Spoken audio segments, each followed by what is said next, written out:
find out who the champion is. So excited to be here. Hopefully you guys are, as we got some good on. With that said, I, of course, have my co-caster that's going to join me, at least for today. I'm going to be joined by a player currently of Revolution, actually, the captain of the team. I'm joined by Squirry here. How's it going, man? Hey, going pretty good. Thanks for having me. It's always pretty exciting. And yeah, I'm really excited about this matchup, especially as well, seeing as Reason Gaming has been performing really well lately. Yeah. Yeah, this is definitely a team that has really kind of stepped up. It's safe to say, of course, formerly known as Sonic Esports. Earlier on they were even in a relegation match. I think it was Cycle 1. They obviously stayed in Diamond, but they've always kind of been at that bottom tier. But this cycle stepping up definitely. They ultimately got that 4th place spot, but enough to qualify for top 4. And obviously picking up the new Reason Gaming tag this cycle as well to go along with that. So maybe a little bit of boost in confidence there, if anything. But yeah, they proved that they belong here. So I'm excited to see how they match up against always a quality team in Bad Monkey Gaming, and these are the defending Season 3 champions after all. So we should have a good best of 3 coming at us here. But we already got plenty of draft here to talk about, Scree, so let's start getting into it. We had the initial bans. It was Hellbringer, Swiftblade, Ophelia, and Tremble. The picks then followed into Magnus, Behemoth, Torturer, Midas, Puppet Master, and Malakin coming out here. So what are we thinking about the draft so far, Squirry? Looks pretty standard so far. Both teams going with what they're confident at. Obviously, the Magnus on the Legion side, on BMG, is probably going to be more of the kind of pulling into the woods. And then we see the Malikan on the Hellborn side, also hero Marcus Moy plays a lot. Yep. So, yeah, looks pretty standard so far. All right, nothing out of the ordinary right here. And the follow bands, Andromeda, Moraxis, Moira, Doctor Repulsor. There's the Parallax. So that's where things start getting a little interesting. Parallax banned by Fusion here. Slaske has been playing a little bit of Parallax, we have noticed here, throughout the group stages at least. So BMG at least showing a little bit of respect. But would you say a Parallax is worthy ban against Reason Gaming? I personally, it depends on the kind of draft. I think here they wouldn't have been able to pick up the Parallax either way. But yeah, definitely a hero you have to consider banning against Reason. And also against BMG, as they have run it before as well. All right, well, they chose to take it out here. Fusin is safe to say usually pretty confident when it comes to his draft, and pretty smart player at that, so taking away that option here. Gotta respect that decision, and they'll go with Lodestone with their 4th pickup. So I think the standard draft somewhat continues here, but well, yeah. So probably going to be a suicide Lodestone, unless they try to do some kind of a mana up here, some kind of an aggressive trial lane, which definitely isn't out of the question. What lineup they have so far. So could you see that happening here from the Legion side? Yeah, it would be pretty smart actually, shutting down the Malikan, as Malikan is not the kind of hero that recovers fast, unlike a Clanks or those kind of heavy farm heroes. He's more of a really snowball and continuously farm well, and then go into early team fights where he really shines. Yeah. And if you shut him down early on, then he's definitely going to have troubles in those fights. Going to be the game plan here, so we'll see with our final pick. You see, right-click on Blacksmith now for a while. Talk about a hero we have not seen really ever. It's kind of funny, because, yeah, Blacksmith is he's one of the most popular heroes in the game, I think, for because of the rolling the dice, the RNG heavy, and it's just frankly fun to play. But when it comes to competitive atmosphere, he's never had a place. He's never really seen the competitive scene at all. Which, I get, but because you are reliant on that RNG. But honestly, his skill set's not bad. He's got a solid stun. He's got a decent damage amp as well as a slow with the W. And then even the E, the Frenzy, is actually a pretty good ability that scales fairly well into the late game. So we're not going to see it here. Soul Stealer is going to be that final pick. I don't want to talk too much on the Blacksmith here, but almost. Almost. We get Soul Stealer, though, in the end. I think Soulster is a bit greedy here. seeing as they have Midas and Bihi both fairly well against the kind of Soul Stealer Yeah. hero that is pretty vulnerable to those initiations. So, yeah, I hope Hellborn capitalize on that, seeing as Balthazar seems to be playing it, and probably Boxy on the puppet. Interesting if they do that. Yeah, Tempest, the final pick, coming out for a reason. Tempest in general has been a jungler that we've been seeing kind of explode back onto the scene here. And Reason Gaming no different with that. But yeah, you're right. It looks like, sure enough, Boxy is playing the puppet with Balthazar getting the Soul Stealer. So, I mean, they could have easily ran the puppet Balthazar here, but they choose not to. Instead, they wanted the Soul Stealer. I mean, do you see a good reason for it, or does it kind of, you question it a little bit, that Soul Stealer? I don't know. I just feel like the Hellborn team should have, ran kind of an aggressive lane themselves instead of getting the Tempest here. Because ultimately, Boxy's probably going to win mid if he decides to go for that lane if they don't actually man up. Yeah. Which, it looks like he's going to go mid, yeah. And Soul's just going to freeform bottom. So they have two freeforming carries, a Magnus that is going to be really active. While the Hellborn team is kind of relying on those fights, they're not going to have the best laning phase, and they're not going to have the late game either. So they really need to capitalize on mid game. And I feel like if they would have had some other hero than Tempest, some aggressive hero, they could have won at least 2 lanes already. Yeah. All right, well, they got the Tempest, so a little bit more of a passive jungler, of course, so maybe going to have to be a little bit behind with that. But, I mean, with the way the lanes are setting up currently, pointed out, Lowstone, sure enough, could be that suicide. Something else I want to point out here and kind of get your thoughts on, too.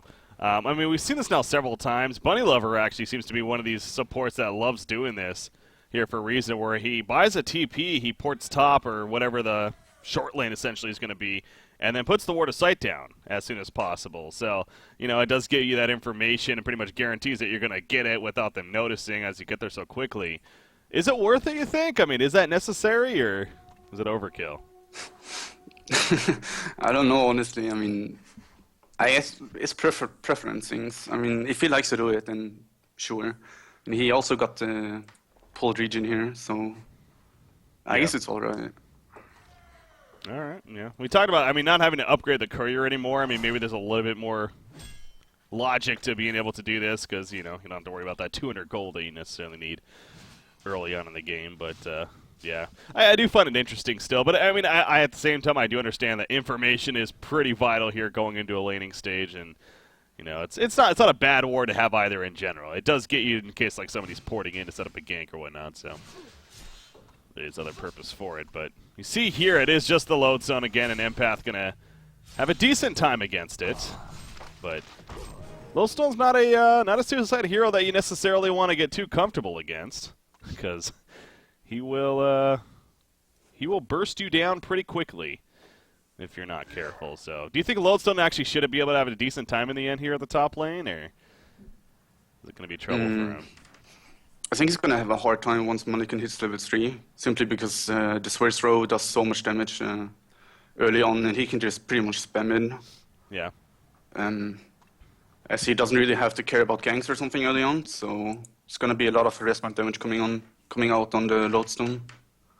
So I'm actually expecting them to, or Lodestone and Magnus, to roam mid quite early and try to set something up on the Midas instead of just sitting on their lanes. All right. See some movement here. Speaking of movement, Slosky on the Behemoth in that long lane. Another hero that, of course, early movement is definitely a high potential. He's going up against the Soul Stealer here. Soul Stealer currently has not been able to get a last hit or a creep deny yet. Of course, a hero that definitely relies on getting those last hits simply for the skill set of the souls that he wants here. But Slosky is on WC. All right. Not sure what that means, but be a little bit longer. Toilet. Oh, there you go. He's using the restroom. Okay.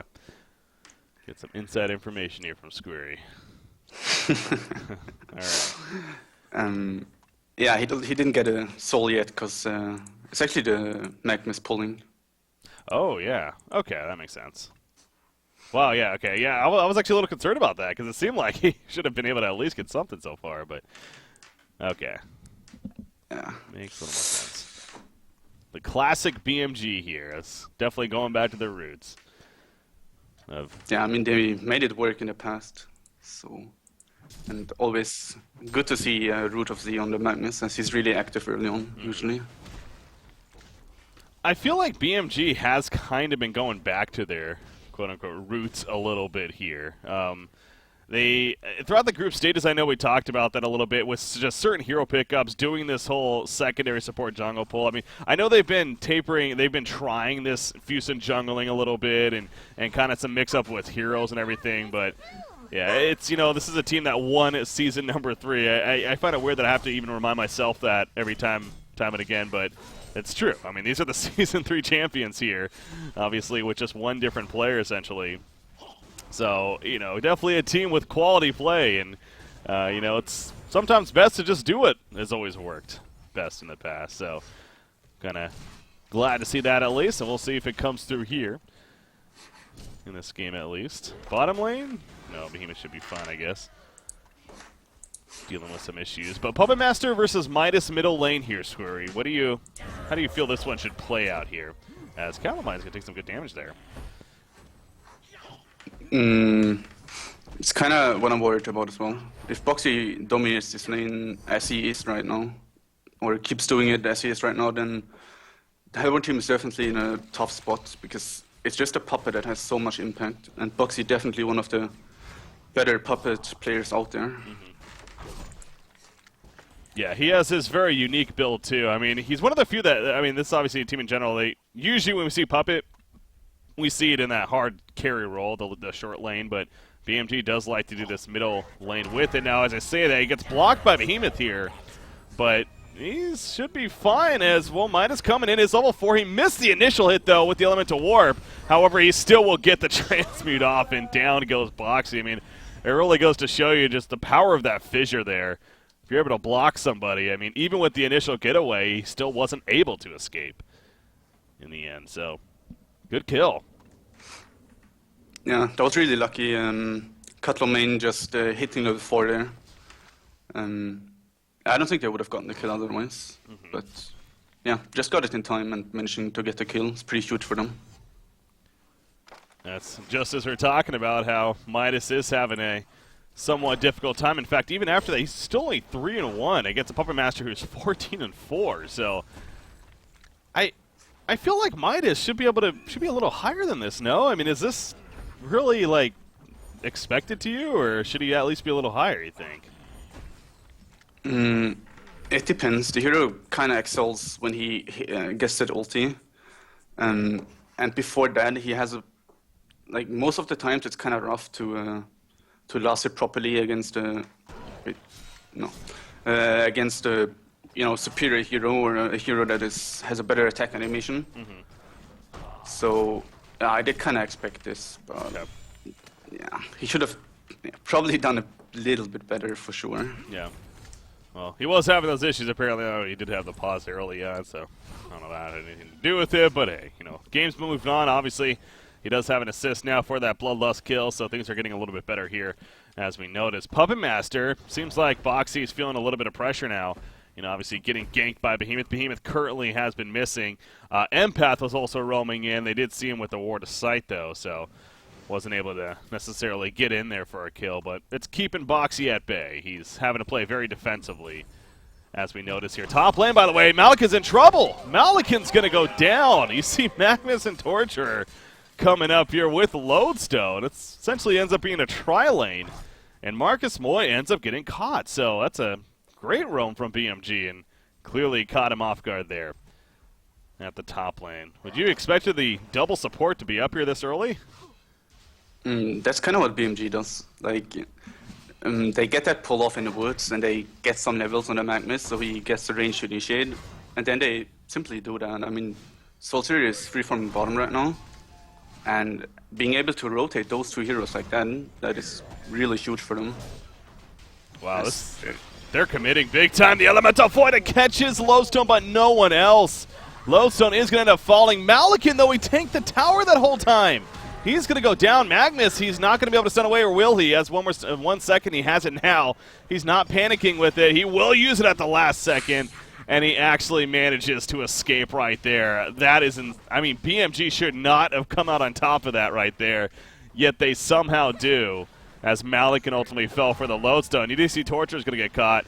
There's a double wall effect, and actually he will die in the end. There is a TP coming in, though. But, oh, it is Lodestone, actually. Yeah, this should be a kill on an Empath. Oh, wow. Didn't stand a chance there. So, even with the end of it, I mean, it's still well in favor of BMG. So, I don't know how it went so well for them, but it did. Mm-hmm. Yeah, and Midas dies mid as well. Oh, wow. Yeah, that was a 4v3 in favor of the Hellborn team. And Malikan dies twice in a row. That's pretty huge. So yeah, just overall well execution by BMG here. Yeah, that's, I mean, the Elemental Void being down, Malikan now coming back. You mentioned Midas. I didn't even realize that until you said it, but he died in the middle. Soulstealer pushed the bottom tower while that was happening too, so many positives. Now, speaking of Soulstealer, he's in a little bit of trouble right here. Behemoth coming in, trying to get a good fissure block. He will be successful with that. And ultimately, Baltazar, he's trying to get the counter kill onto Empath, but they did a good job of keeping him locked down right there. So, obviously, that's a very important kill there for the Hellborn side, as they are able to take out the Soulstealer and kind of slow him down a little bit. But still, big picture, it's looking overall pretty strong right now for BMG here, as top 3 farmers all belong on their side. Soulstealer, let's talk about him for a second here. He's dead currently, but, you know, obviously coming back up.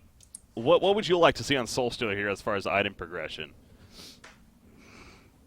That's a tough call. He definitely needs a Shrunken, but probably not going to be the first item to pick up. So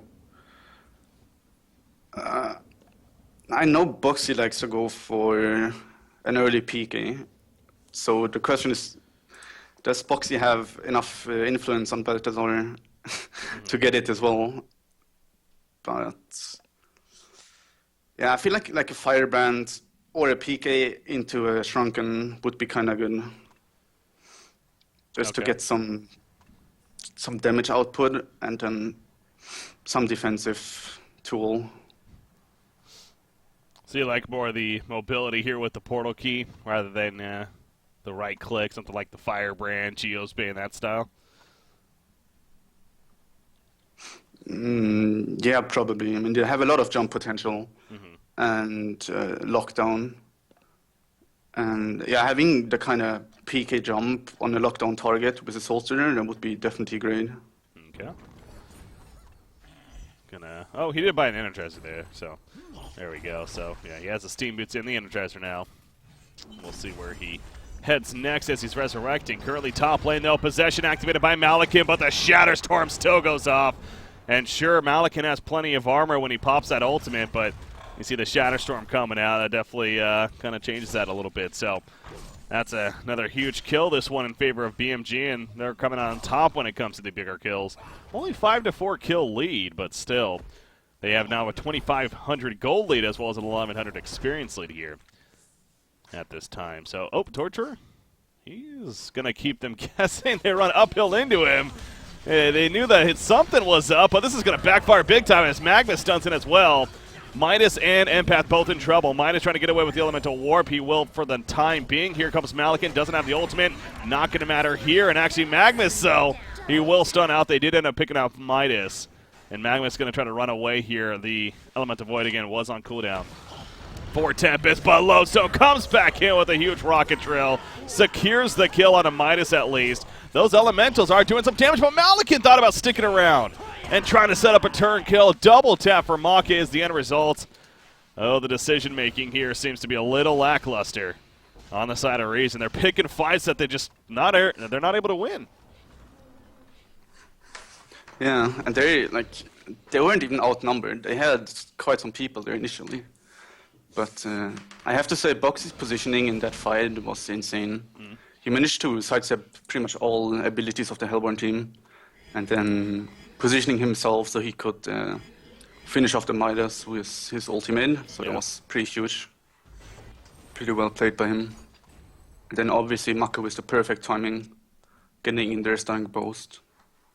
So yeah, it's going pretty good for the Legion team overall.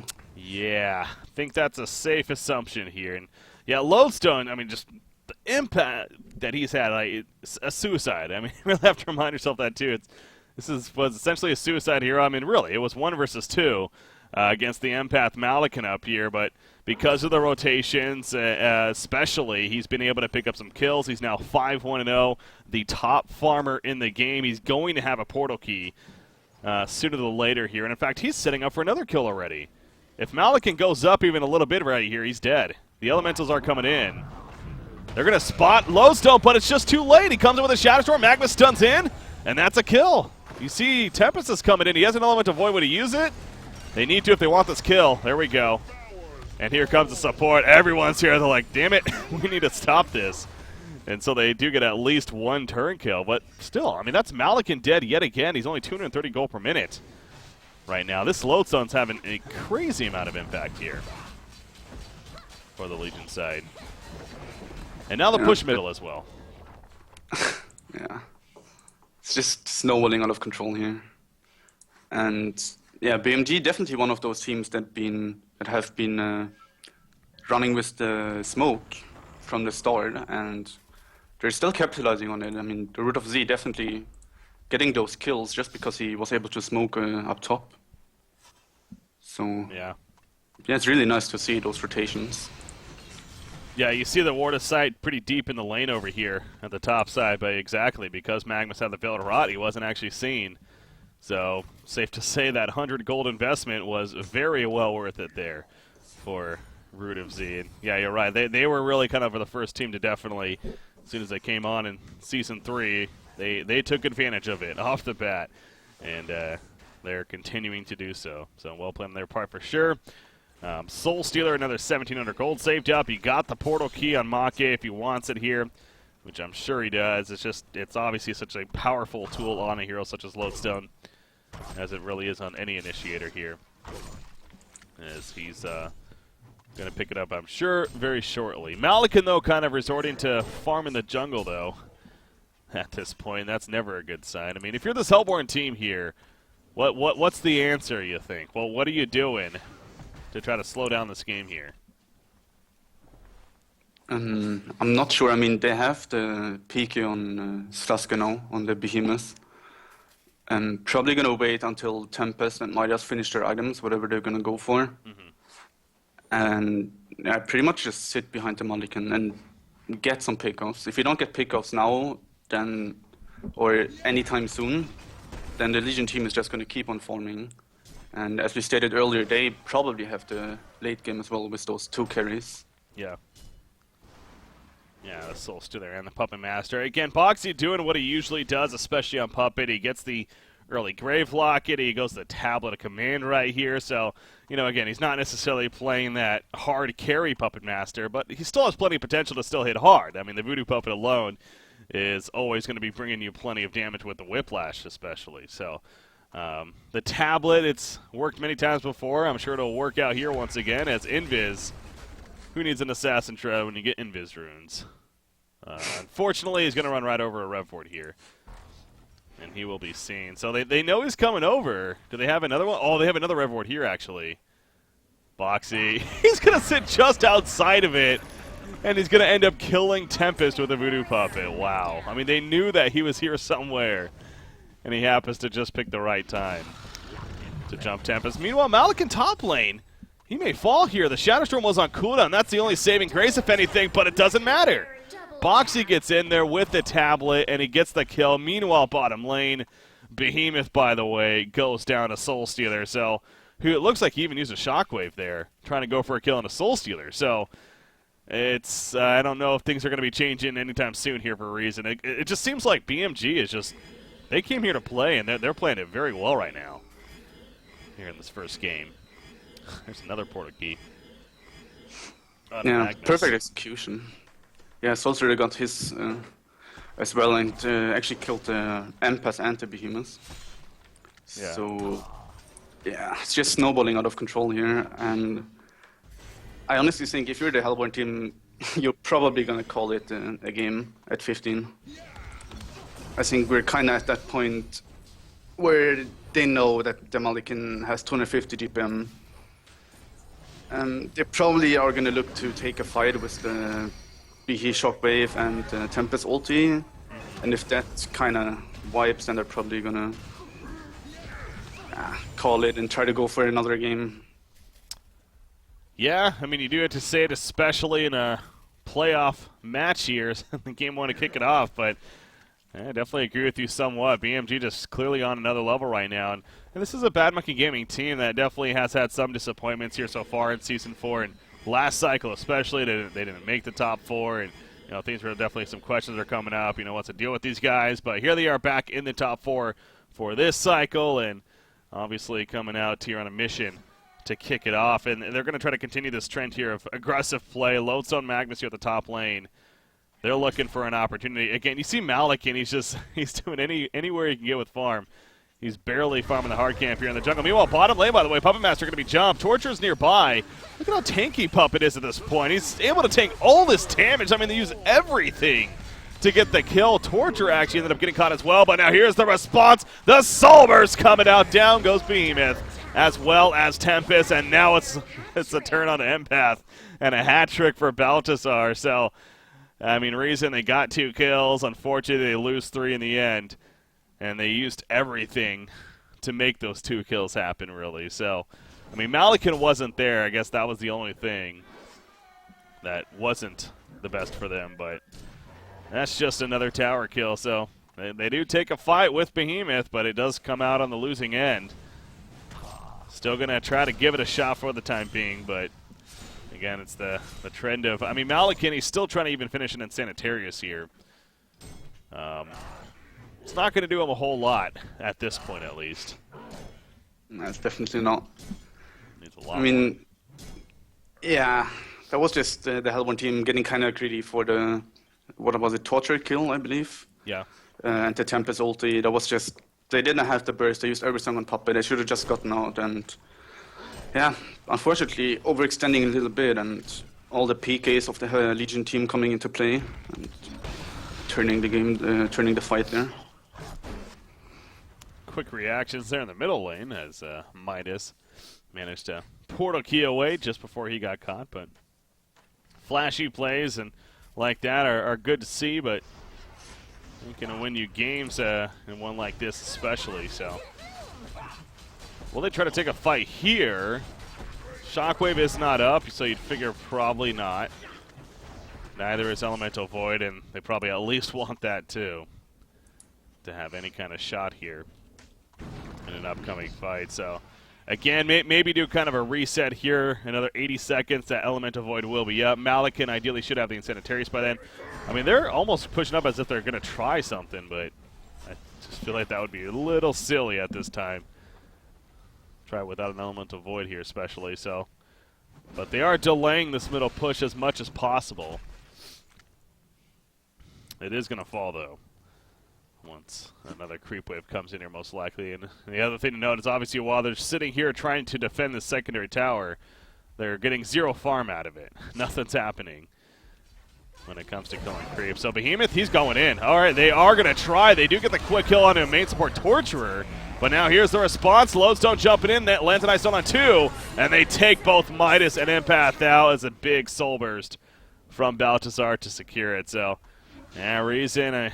There was a good jump from Behemoth. But, again, without your Elemental Void, you're so far behind. It's a risky play at that. And it backfired as expected, really. Yeah, at this point, they need everything to come in perfectly. They need a really good Tempest hold. They need a perfect BH ulti, and then the Malikan just pouncing and out attacks on them, and that just didn't happen. I mean, they didn't even have the Tempest ulti, and Malikan wasn't really ready for that fight either. Mm-hmm. And I believe they went when the tower already died. Yeah. So, yeah, pretty questionable. Maybe it's just a sign of being a bit desperate about how the game has been shaping up so far. Mm-hmm.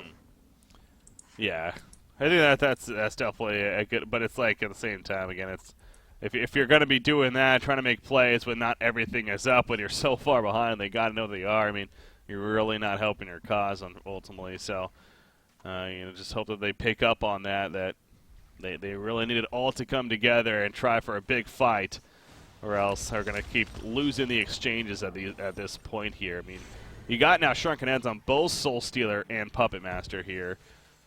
So they're able to take away a lot of damage now from this Hellborn side. And sure, Malakin does deal with plenty of physical later on, but still a bit of ways from that as, again, Puppet Master. I can say, who needs a Shroud when you use a Veiled Rot in the Invis? He's looking, but not going to find. But hey, that means Malakin's all the way back to base, just healing up, because he has to play so scared here.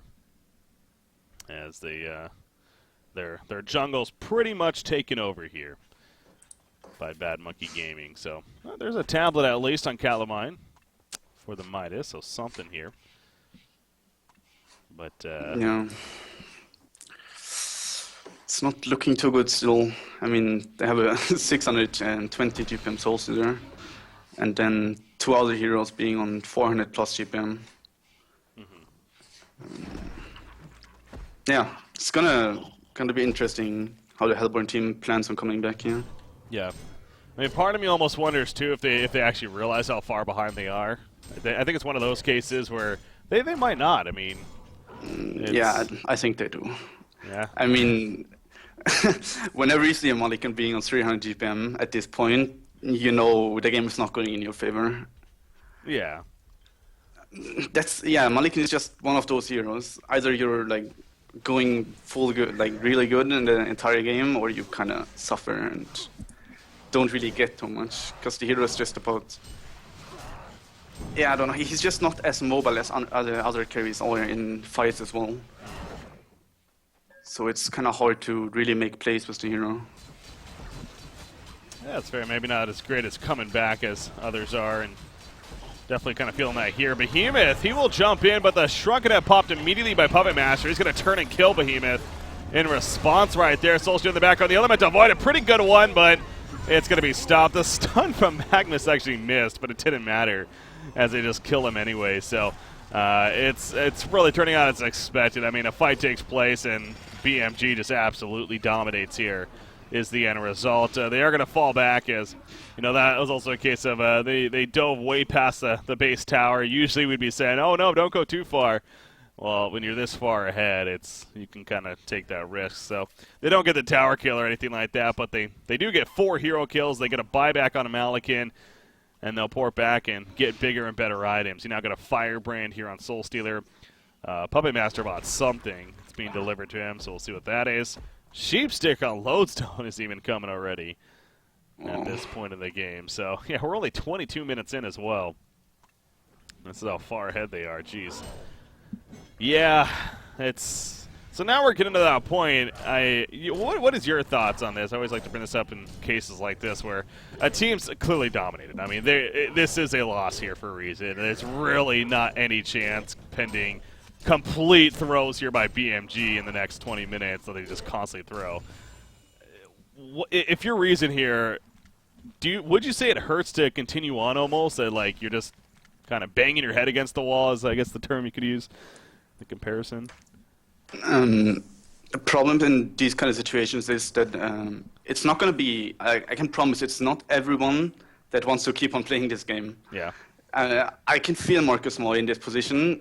For example, me as a carry player, I would definitely want to just move on, because this is not the kind of game you're looking for.